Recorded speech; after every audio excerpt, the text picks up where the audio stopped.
लेकिन आखिरी वक्त तक कपिल शर्मा से जो मैं ग्रैंड फिनाले तक पहुंचा तो वो मैं अकेला था। ओके तो जब आप वहाँ गए, वहाँ की और यहाँ की पेमेंट और काम में क्या फ़र्क है?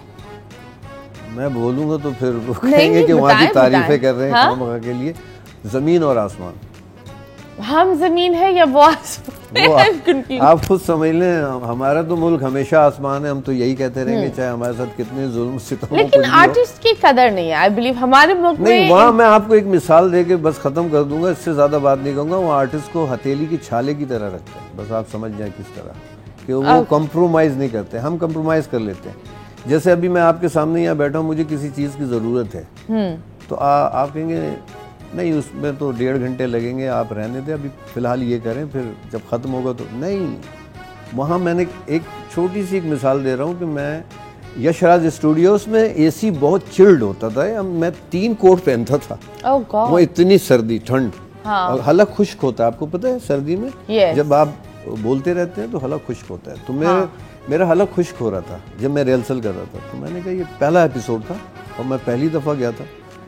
तो मैंने वहाँ के डायरेक्टर से बोला सर मुझे ये प्रॉब्लम हो रही है, आप ऐसा करें कहीं से पोलो या विक्स मंगवा दें जो मैं यहाँ रख लूँ, जिससे मेरा हलक खुश्क ना हो और कंटिन्यू एपिसोड आपका हो जाए, वरना ब्रेक कर करके करना पड़ेगा। पानी पीना, फिर वो रिदम टूट जाता है ना, कॉमेडी का एक रिदम होता है, टाइमिंग होती है, वो टूट जाती है। तो कहने के ठीक है। अच्छा, रुकवा दिया सब कुछ। मेरी जब बारी आई उसमें तकरीबन 1.25 घंटे का रिकॉर्डिंग हो चुकी थी और मेरा आखिरी सिलसिला चल रहा था।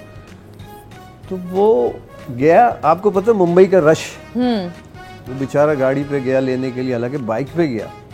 रश की वजह से 1.25 घंटा हो गया। अब मैं शर्मिंदा हो रहा हूँ कि मैंने क्या क्यों दिया यार। वो रुकाया हुआ है, उसने ये नहीं कहा कि परवेज भाई कि आप खाना पीना चल रहा है, लोगों को फ्रूट दे रहे हैं, एनर्जी ड्रिंक दे रहे हैं। वहाँ तो ऐसे आप 6 फ्रिज खड़े में, चॉकलेट है, एक में एनर्जी ड्रिंक है, एक में जूसेस है, एक में कोल्ड ड्रिंक है, एक में मिनरल वाटर है। वो सब एक पिकनिक पार्टी हो रहा है 1.25 घंटा। और मेरी वजह से सिद्धू बैठे हुए हैं, शेखर बैठे हुए हैं, दिलेर मेहंदी बैठे हुए हैं, और मैं अंदर शर्मिंदा हो रहा हूँ कि मैंने ये क्या कह दिया, मैंने क्यों बोल दिया। फील हो रहा था ना, कहने के आप ये लगा होगा कि इन सबको मेरी वजह से ये सब इंतजार। मैंने माफी मांगी, फिर मैंने कहा माफ कर दें, शुरू करें, जितना होगा कर लेंगे, फिर पानी पी लूंगा, उसको कट लगा दिए। नहीं, आप जब परफॉर्म करेंगे तो आपका जहन वहीं अटका हुआ होगा, तो आप परफॉर्मेंस सही नहीं कर पाएंगे। आपको बिल्कुल रिलैक्स करके देन रिकॉर्ड करेंगे। जब तक आपको वो चीज़ आप तक पहुंच नहीं जाए, सेटिस्फाई नहीं हो जाए, फिर शर्मिंदगी होती है ना, फिर और एनर्जी लगानी पड़ती है कि मैंने 1.25 घंटा। फिर बंदा बोलता है अब इतना इंतजार। एक साइकी है, तो वो साइकी से खेलना आता है उनको अपने ना फ्रेम को सजाना आता है। ओके, आप बताएं अभी आपको कौन सबसे बेस्ट स्टैंड अप कॉमेडियन लगता है इस वक्त पाकिस्तान से? पाकिस्तान में मुझे नए जो है ना उसमें हाशमी, ताबिश हाशमी बेहतरीन है, जबरदस्त है। कराची का लौंडा, कड़क लौंडा है, कराची के लिए आवाज उठाता है, अच्छा लगता है, काम भी अच्छा है, स्पॉन्टेनियस बहुत है उसके अंदर, और आमदें बहुत आती हैं उसको, अल्लाह की तरफ से गिफ्ट है। ये गिफ्ट होता है अल्लाह की तरफ से, ये कोई डाल नहीं सकता, आपके अंदर टाइमिंग नहीं डाल सकता, ये गॉड गिफ्टेड होता है।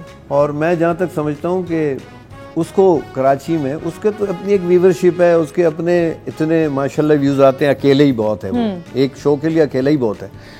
तो मैं समझता हूँ कि कराची के कॉमेडियंस को लेके एक लाहौर की तरह एक शो बनाना चाहिए उसको, क्योंकि कराची के कॉमेडियन बहुत ज़्यादा मजलूम हुए हैं, कहीं नज़र नहीं आते। ये कराची के टेलीविज़न मीडियम को भी सोचना चाहिए, और कहीं ना कहीं ये ज़ाती है कराची के आर्टिस्टों पे। Okay, so Tabish gave a statement saying that वो अपने आप को पाकिस्तानी कॉमेडियन से बेहतर समझते हैं। तो सबसे बेहतर अभी कहा था उन्होंने, कुछ टाइम पहले। कभी कभार जब पैसा बहुत आ जाता है तो थोड़ी सी ऐसी नादानियां हो जाती हैं, उसको नादानी समझ के इग्नोर करते हैं। क्या लगता है कौन, ठीक है, एक तो ये ताबिश है, इसके अलावा और कौन है जो उमर भाई के जूते भर सके? मतलब आई बिलीव कॉमेडियंस बहुत आए हैं, लेकिन वी हैव लाइक उमर शरीफ, वो तो कंप्यूटर थे ना, उन्होंने तो कंप्यूटर को भी बीट किया। मोइन सर, उन जैसा तो कोई पैदा ही नहीं हो सकता ना। लेकिन हम ये नहीं कह सकते, अल्लाह तो बहुत बड़े क्रिएटर है, God is very good creator, दुनिया में उससे अच्छा भी पैदा कर सकते हैं, उसमें कोई दो राय नहीं है। लेकिन हर किसी का एक फ्लेवर होता है ना, वो फ्लेवर अब नहीं आ सकता, वो चीज़ नहीं आ सकती। जैसे मोइन भाई का Guinness of the world record book में नाम है कि भाई इतने गेटअप्स उन्होंने किए, और मैं भी कभी कभी कोशिश करता हूँ, मैंने भी तकरीबन इस पाकिस्तान में कोई 22 से 24 गेटअप किए। यहाँ वो शो बन सकता है कपिल शर्मा जैसा, उसके लिए पैसा, प्रोडक्शन, क्रिएटिविटी और क्रिएटिव टीम और लिखारी कम से कम 7। आपको पता है वहाँ की ऑडियंस के सवालात भी राइटर लिख के देता है, उसकी डायरेक्शन होती है कि आपने इस तरीके से पूछना है, ये बातें पूछनी है। ओके, पर आपको नहीं लगता दैट हमारे आई बिलीव चैनल्स ने ट्राई किया था और फिर वो नहीं चला? बहुत सारे शोज ऐसे हुए हैं। उसके पीछे ये रीजन है कि चलेगा भी नहीं। क्या आप पूछें क्यों? जी बताएं। जिस दिन हमारी रिकॉर्डिंग होती है उसी दिन जाते हैं ना, उसके रिहर्सल ना कुछ। कपिल शर्मा की 2 दिन रिहर्सल होती है, तीसरे दिन कैमरे के साथ रिहर्सल होती है, लाइटिंग के साथ। ओके, तो वो पक्का प्रोग्राम होगा या हमारा जो हम जाके 2 एपिसोड इकट्ठा करें? हाँ ये भी है। तो वो रंग नजर, मैं यही तो कह रहा हूँ ना, कंप्रोमाइज। He's got हमारे 4 to 5 आर्टिस्ट writers टाइम नहीं also. देंगे। हमारे जो बड़े आर्टिस्ट गिनती के चुने हैं, आप उंगलियों पे गिने हमारे सुपरस्टार कितने हैं?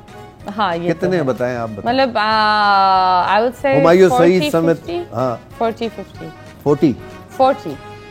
कर ले। हाँ 14 40 40 ना, 40 एपिसोड के बाद खत्म प्रोग्राम। उसको उनके तो सालों से चल रहा है ना। हाँ, बिल्कुल। और दूसरी बात कि वहां शाहरुख खान को भी शकील भाई जुगत मार रहे हैं, अक्षय कुमार को भी मार रहे हैं, बप्पी लहरी को मैंने इतना वो किया, सब कुछ। एक एपिसोड आप देखिएगा, गूगल पे पड़ा हुआ है, सब कुछ का।